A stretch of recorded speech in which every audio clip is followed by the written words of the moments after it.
It has been a while since I played Die of Death, so I wanted to make a video about it one last time before update. Today, I will guide you on how to ultimately live a life as a civilian. This guide gives you everything you need about playing as a civilian, ranging from coordination, surviving, and stamina management to counterpicking and strategies. Let's not waste any time and start this guide, shall we? Before we get into the point, I need to clear some things first. There are chapters, so if you are struggling a specific section, you can jump right into it. Don't worry, I have good experience with this game. You can also ask me anything regarding this video. Just stay on topic.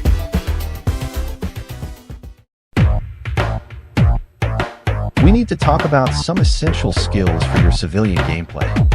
These will help you survive or assist your team better. Now, first and foremost, the stamina. Never let the stamina get to zero or full stamina. Constantly use stamina in a way that helps your position to help and survive. After that, we have teamwork. Your best bet to survive is work with your team, as it has the benefit of helping each other survive and win. Sometimes, it may be the only way to win a round.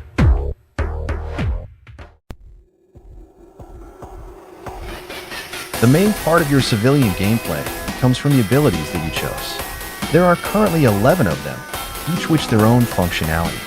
There are 3 types of them: stun, support, and survivalist. Let's talk about stuns first, because it's quite a popular choice. Yet, there are only 2 of them, that being the punch and revolver. Both of them are usually there to stun the killer, helping everyone, self-included, escape. They are also the only way to deal damage as a civilian, so you can actually kill the killer if enough of them are present. However, they are quite risky to land, and it can lead to catastrophic consequences. So, how do we use them, you may ask? Well, since they're stuns, you can protect supports on your team, as they have low survivability, but are valuable members of your team. To actually land hits, you need to use them when the killer is stuck in end lag, so you can guarantee a successful hit. Also, for revolver only, try not to engage in chases, especially if the gun is not loaded yet. You will die with the stamina debuff. That's it for the stuns. Let's move on to the supports. Supports are full-on team players because with good coordination, they become the most powerful members of your team.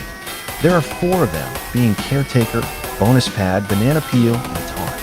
Supports are meant to assist other civilians, often better than stuns in terms of risk or impact in their chase, as well as being able to pair with the stuns themselves.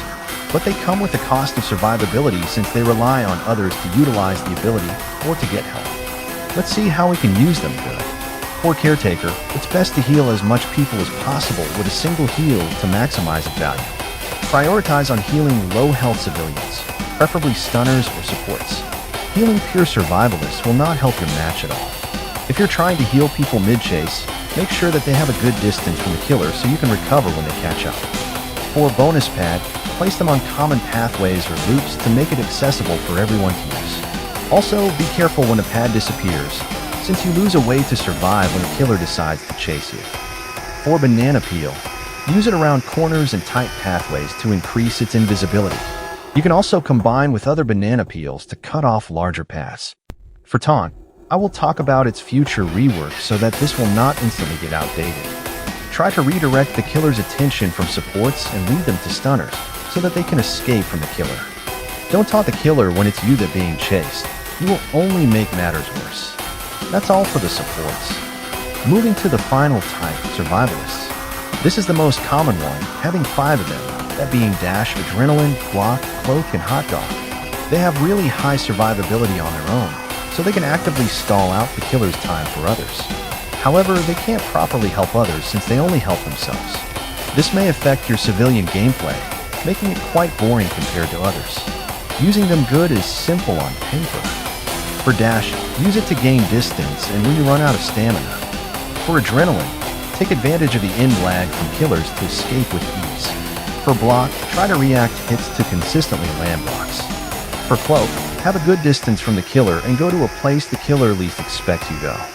For Hot Dog, use it wisely because the stamina debuff can hurt a lot when surviving chases.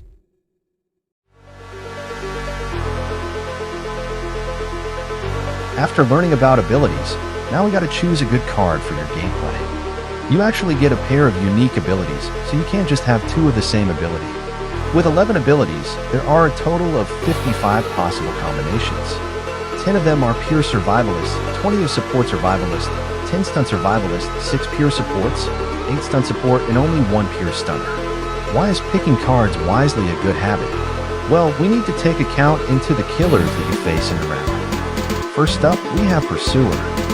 He is a fast and agile killer, focusing on picking off survivors one at a time. In general, Pursuer dominates against supports, since if they are found alone, they are likely dead before they can get to their teammates. But stunners can hard counter Pursuer, as all of his abilities have high in-lag, giving many opportunities to stun him. Next up, we have Badware. A slow killer but focuses on spreading their virus via computers around the map, getting stronger over time. Trying to survive last man standing against Badware is a death sentence because they will be extremely strong by then, so survivalists are definitely not a good choice. But supports are their weakness as they are not meant to target a single civilian to death. The next killer is Artful, a strategic killer who locks down areas and can trap civilians. Survivalist struggles against him since they use distance or reward distance. Getting trapped can mitigate that reward. Stuns can easily break down Artful's traps and stun him when he tries to play something down. Following up with Harkin, a fragile killer who uses noise as power to decimate a lot of civilians as many of them generate noise. Like Pursuer, supports can get targeted to death before they can even get a chance to help the team. But survivalists are quiet and don't generate a lot of noise, so it can delay her true form for a good while. Finally, we have Killjoy, a mobile killer who has good AoE and zoning with killbots and his ability to fly. Killjoy's low opportunities to get stunned can dampen Stunner's potential for a good chunk, as well as discouraging teamwork. However, survivalists are a nightmare to go against because they can get coverage quickly or dodge attacks very easily. Here's the table for a quick summary. Of course, some nuances exist, but this is the general idea. Before finishing this section, there are two unique pairs, that being Carepad and Loveshot. Carepad is a pair of Caretaker and Bonus Pad, but the pad heals them instead. Since you become very frail upon selection, stay out of chase as you are specialized at healing others out of chase. Loveshot, being a pair of Caretaker and Revolver, just upgrade your gun by giving it lifesteal, same idea like the original.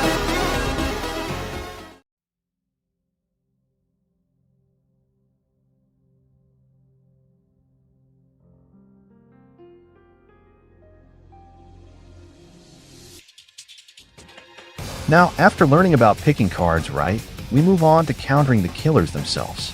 Let's not stall any more time and get right into it. Countering Pursuer is quite simple, actually. Just outrun him. But how? He's naturally faster than a civilian. Your abilities will help you with that. Take advantage of his end lags from abilities to get away or survive longer. That's it. Always stick to your team. Pursuer is only really strong when trying to target a single person uninterrupted. The next one is Badware, who is much more tricky than Pursuer. Stay away from computers when Badware is nearby. You will die by jumping the computers too much. Once it's safe, destroy it as quick as possible.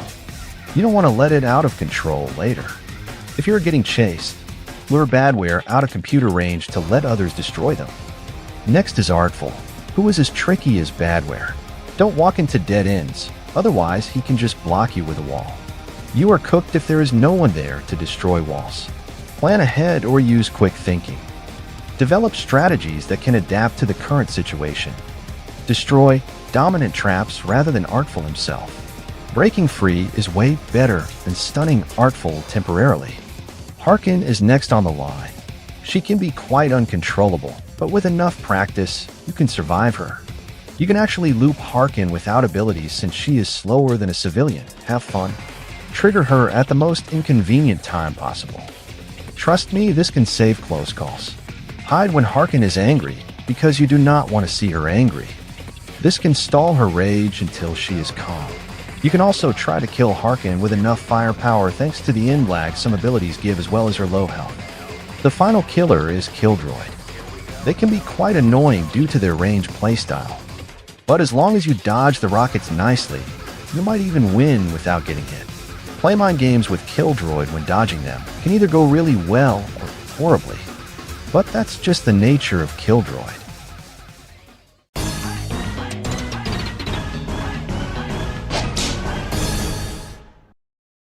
Hey, thanks for sticking until the end.